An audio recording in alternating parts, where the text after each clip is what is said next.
Oh girl, I feel like that's a hot take. It doesn't feel good to not be the best version of yourself, so why would you want to stay in that place? What's in the Bible? Like, we're supposed to be reading this for real? Like, it's not just about the aesthetic. What is up, Ambers? Welcome back to my channel, girl. We need to get right into this Q&A so I can start getting ready. I asked you guys on Instagram to ask me a whole bunch of questions and y'all did. I'm gonna go all the way to the bottom and we'll start there. I'm gonna try to get through not every single question because there's probably like 100 questions, but I'm gonna try to get through the most asked questions. Let's just get started, girl. Also, just a little update. I'm currently 38 weeks pregnant. My appointment for my 38-week checkup is at 11. It's currently 9:40. So I can't spend too long yapping my little gums away. So I'm gonna try to be concise and not take forever on each question. I'm just gonna start with one that I thought was like honestly a very interesting question that is not based around my marriage or pregnancy because that's what most of the questions are about, but I'll get into those later. But one of you girlies said, do you think everyone who is currently in a pink phase one day will fall away from it? While I can't say that every single person who is in a quote-unquote pink phase is going to fall out of it, I can say that I think most young women who are in a pink phase will eventually find their style in other ways than just the color pink. That's what happened to me. I felt like before my favorite color was pink, so everything had to be pink. Quickly realized it was extremely overwhelming to live in. My old apartment, at first it was cute, like of course, because that was the first time I was like actually living alone.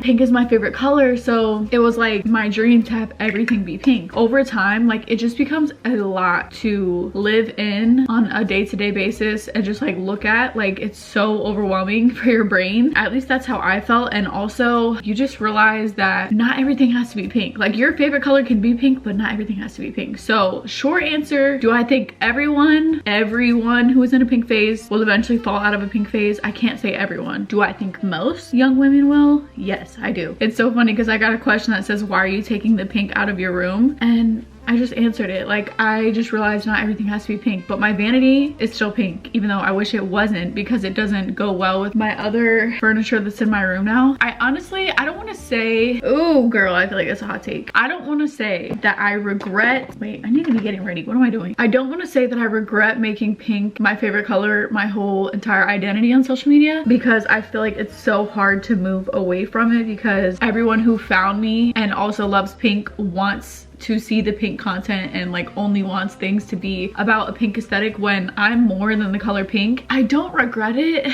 but it is definitely like if I had to completely restart social media, I wouldn't make my favorite color my whole personality because yes, I love the color pink, but I'm also a growing and evolving young lady. Also, I know this foundation is dark, but my self tanner is fading. I have to scrub it off tonight, so it is what it is. One of you guys asked, what's one red flag and one green flag you think every woman should look for? So I think a red flag to look for, whatever guy you're like wanting to pursue, really take into consideration what he talks about and what he actually does, because I feel like that's a huge indicator on who someone actually is. Because like you can say all day long that you like to do certain things or like you hold yourself to a certain standard, but what do your actions look like? Like what do you do on a day-to-day basis that backs up what you're saying about yourself? And I think that can go for like even their relationships with family and things like that. So it's like something that I think every girl should be super aware of is really paying attention to somebody's actions and not their words. And if their actions follow what their words are saying, then I think that should mean that they are a pretty trustworthy, reliable, dependable person. Because when you say that you do certain things but you don't really follow behind it, that means you don't respect yourself, and it means that you don't really stand on your word. And that's something that I love about my husband, is that like if he says something, anything that comes out of his mouth is truly what he's standing on. Like nothing is ever going to come out of his mouth that he does not truly believe or truly do, or yeah, I don't know how to finish that sentence, but like he stands on his word, and I love that about him. And I feel like that is a green flag, but it can also be a red flag if somebody's not standing on their word. Okay, I feel like this is a really good question because I love talking about this kind of thing and also just watching videos on anything, glowing up, getting better, all the things. So the question is, what is your biggest advice when it comes to building the future you have always wanted? My biggest advice, I think, would be to continue building building discipline with consistency, even if the consistency is messy. You don't have to be perfect, but if you want to be successful, you need to be disciplined. There's no successful person in the world that is not disciplined. You need to be messily consistent. It does not matter what your 100% one day looks like the next day. As long as you're showing up in whatever you want to do, that is like the formula for success in any industry. Girl, why do I feel like this bronzer is patchy? What is happening? The next question is, what is your biggest motivation to keep doing good in life and staying on track? I honestly feel like a huge motivator in why I'm so head over heels for reaching for the stars and like going after my dreams is because like the little girl version of me always envisioned such a big future for myself, even though I didn't know what that looked like. I have also really taken into consideration with social media, like what do I want my impact to be? And I have such a strong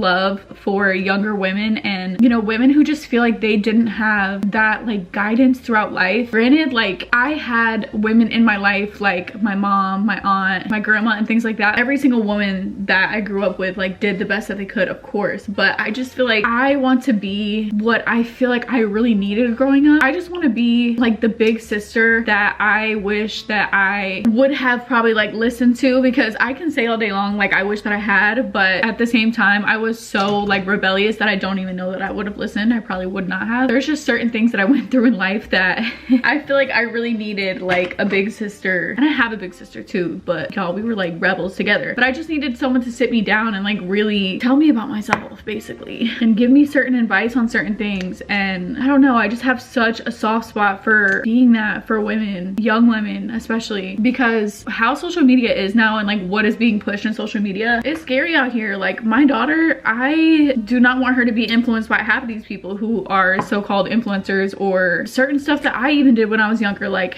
I feel like we're really missing that in social media. I've really been thinking about like, what is the point of all this? Like, what am I doing this for? And something that I've always felt super strongly about was just becoming better, becoming my best self, and growing and evolving and not staying the same. That's something that I don't think I will ever change about myself, is that I'm always going to be growing and I'm always going to be evolving. And even when I was like younger and on social media and I was a little more unhinged and stuff, like I was still actively growing and evolving. And I feel like every woman should be. You should not want to stay in the same place your entire life. You should always be striving to be a better version of yourself. It doesn't feel good to not be the best version of yourself, so why would you want to stay in that place? I just feel like for me, there's a lot of things that I wish were like really embedded in me.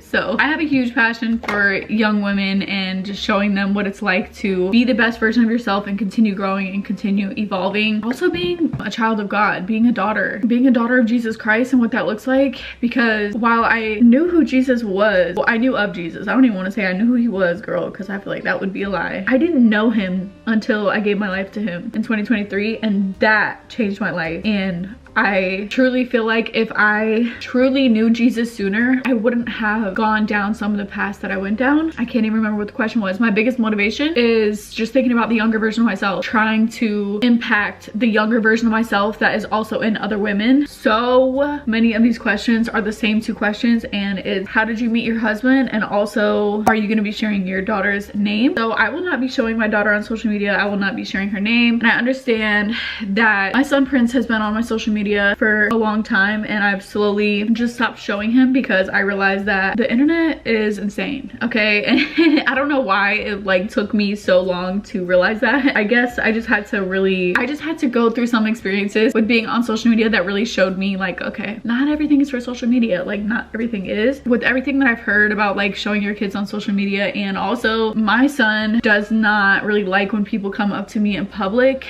and that was enough to show me like, okay, it's just best if I wait until he is old enough to consent on whether he wants to be on social media or not. I know it's crazy because I was posting him ever since I began social media, but I was also like 19 or 20 years old when I started social media, and I'm now 26 years old. So that's a huge age gap. I feel like for a long time on social media, I didn't really know, or I didn't really have like a plan with what I wanted to do. And the plan that I have with social media now is not to be showing my kids on social media. Like that's just not in my reason of why I even post on social media to show my kids. Like, I very much can have my social media career without my kids being online. That's just where I'm at with it all. A lot of people ask me how I met my husband. So I met my husband in college, but we never dated while we were in college together. We had a lot of the same friends, and I was pregnant with my son while I was in college. So yeah, girl. Do you think baby girl will be a daddy's girl or mommy's girl? And as much as I want her to be a mommy's girl, I just feel like she's gonna be a daddy's girl because I just feel it. I feel it in my bones, girl. My husband tells me all the time, he's like, yeah, it's gonna be me, Prince, and baby girl on our team, and then there's gonna be you. And I'm like, great, it's supposed to be girls versus boys, but we'll see. I don't know, but I have a feeling. How does Princey Man feel about being a big brother? Prince is so excited, and he's such a big help when it comes to like little babies and stuff. The only thing is Prince gets really overstimulated with loud noises, so crying? Yeah, we will figure it out. I was showing Prince some videos of him when he was a baby the other day, and he was like, Mom, the crying, I can't, it's annoying. And I was like, you're gonna have to get used to it, my love, because your baby sister's gonna be here and she's gonna be crying. Someone said, is it hard not to post relationship content when you're asked about it all the time? Honestly, no, because my husband doesn't want to be on social media. He's not a social media person. I am not a couple channel, so it's not hard for me. Okay, someone said, how is your second pregnancy going compared to the first? This pregnancy, it's so difficult to like explain. These two pregnancies have been different. There's been pros and cons in both of them. With my son, I was 19 when I had him, okay? Was not in the best situation as far as my relationship at that time. I feel like just having a baby, getting pregnant at 18, having him at 19 was just really traumatic for me. It honestly just feels like a fever dream now. It was kind of like pregnancy and everything was just like happening to me and nothing was controlled because obviously I was so young. Definitely was not married, girl, or any of things of that sort at that time. Yeah, so as far as that aspect of pregnancy, that was very challenging for me. Whereas with this pregnancy, I have my son, I have my husband, and I've had such a good support system with having them both, and just like having a loving husband and like already kind of having that family dynamic because of my son has just made it a really wholesome, fulfilling experience. I was able to prepare for pregnancy and prepare like even with the stuff as far as like the materialistic things. Like I was not fortunate enough to get all of the nice things that make having a newborn convenient when I had my son, because I was only 19, girl, and my family is not made of money.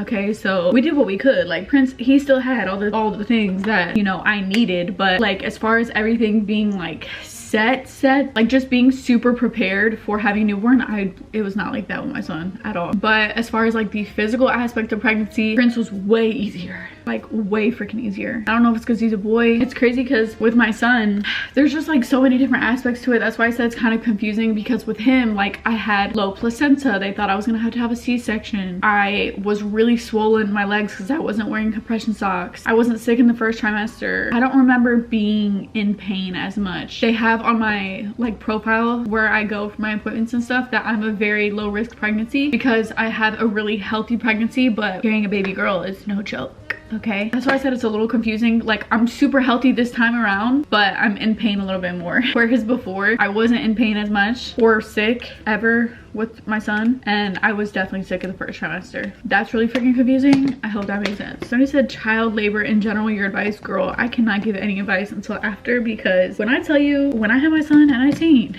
if you thought I had any technique in the world, you're crazy, girl. Like I literally just, it took me 40 minutes to push him out and I had no technique. I didn't even do any research. Like I literally just let pregnancy and labor happen to me. Did not prepare myself for anything. I was young, I was a baby. And this time around, like I've watched so many videos. I worked on my pelvic floor this whole pregnancy. I'm hoping to have some advice for you after I have baby girl. Okay, somebody said, what do you think is the hardest part of being a mom while pregnant? PS, I love you. I love you too, girl. And honestly, I feel like because my son is literally 6 years old, he's like a little man. Like it's not super hands-on like having 2 under 2 or anything like that. And I also have my husband, so being a mom, being pregnant has not been super hard for me, but I think it's because of the age gap. Somebody said, how does one discover God? I'm so interested it, but I just don't even know where to start, girl. And then there were some other people who also said, how do you get closer with God? By the way, I love you. I love you too, girl. I had heard about Jesus my whole life. I'd never let like the gospel sink into my heart in a way where it really was like a radical transformation for me until I was 23. I would see these girls on social media who gave their life to Christ, and I could just see like there was something so different about them. And I was very lost at 23. That was when I was in my Playboy, like very like provocative, over sexualized like stage of my life, because I was searching for something outside of myself. I was searching for that validity, and like as much as like I could sit there and say like, oh, I dress for me, this is all for me, like no, it was for external validation. It was just like it all hit me one day that there was like no point behind anything that I was doing. Like there was no bigger purpose behind anything that I was doing other than what I was struggling with at the time, which was I was a single mom. I was like just placing my identity in so many things that didn't really mean anything, like placing my identity in Playboy stuff, placing my identity in pink, placing my identity in being Y2K, placing my identity in being like this hot MILF mom.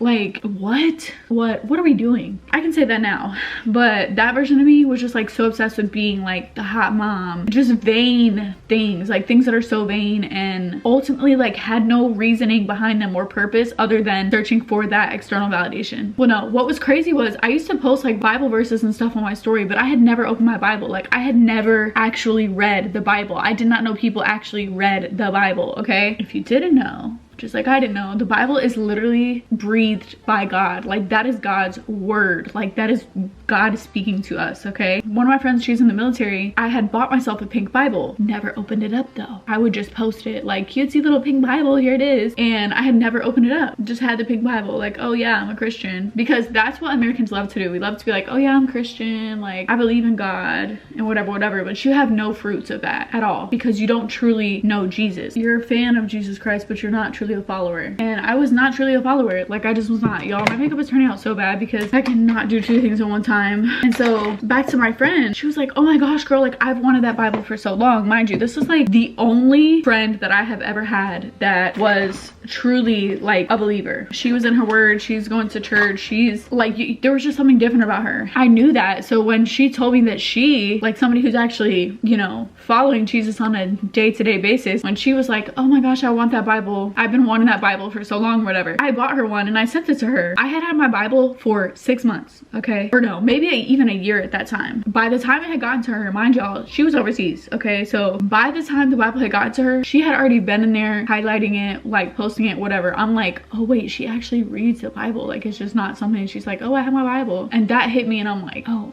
what's in the Bible? Like we're supposed to be reading this for real? Like it's not just about the aesthetics, because I had only known, yeah, I go to church, I know God, but I never truly seen the fruits of the Spirit on someone to know like, oh wait, this whole like spirituality thing is real. The Holy Spirit is real. I was never exposed to that before. I started watching like Christian podcasts. I started reading my Bible, and I think I started in Proverbs, which is truly a humbling experience. My life just started to radically change. Like I felt like the Bible was like the word of God was literally speaking to me and changing my life during that time when I had heard the gospel, which I've heard my whole life. Like you hear Jesus died for you on the cross, but until you really hear Jesus, God himself came down in human form and sacrificed his only son for us evil, nasty, dirty human beings so that we will have eternal life, until that really penetrates in your heart and your mind, it's like there feels like some type of disconnect. You're like, oh, I'm going to church, or I believe in God, or whatever you say you believe. But when you really hear the gospel, it's so hard to not really just sit with it and think about it and think about how much a God could love such a broken people. It's really mind-blowing to sit there and think about, because humans are disgusting. Humans are so mean, they're so evil, they're so nasty. And like the fact that God knew, if I don't send my one and only son to die for them on a cross, they're all literally going to perish forever. Like that, sitting with that thought is so crazy to think about. And it's so like,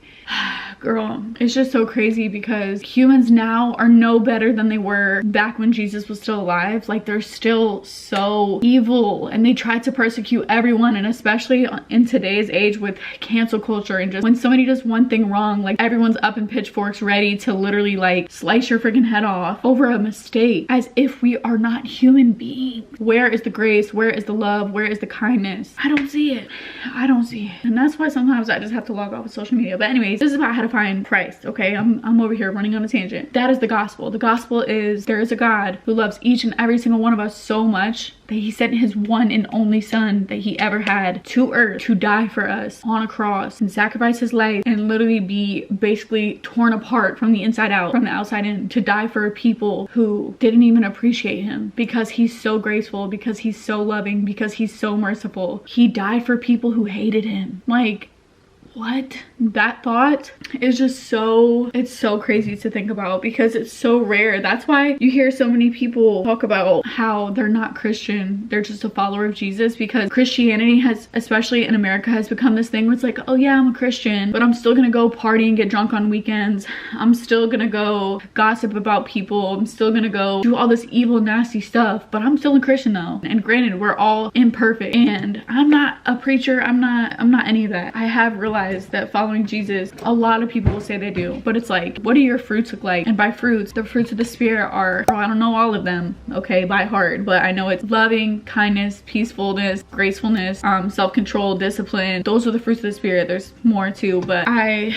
am still learning in my walk with Christ. If you're somebody who's been wanting to grow in your faith and just figure out who Jesus is to you and who he is, you've only seen people claim that they know Jesus and claim that they are a follower of Christ, but you don't really know him for yourself. Pray about it. Ask him to reveal himself to you and read the gospel for you. Like, read the gospel to yourself and drown out any preconceived notion that you have of who you think Jesus is or who God is based on people, like humans, because humans are imperfect. Humans are not God. A lot of people who have church hurt and have experienced really religious people have such a broken image of who God is, because they're taking people who claim to know God and who claim to be followers of Christ, who have hurt them and done things that are not like Jesus, and they're putting that onto God himself. You can't do that, because us as humans, nobody is God on this earth, and nobody's going to be able to accurately show you just how loving and merciful and graceful he is, especially people who fall into that religious narrative and they've kind of lost sight of what they're doing it for. I really hope that helped. Just really try to seek the Lord with your whole entire heart and he will reveal himself to you. Don't go based off of what anybody has done to you. Just seek him for yourself and he's going to reveal himself to you. That's my only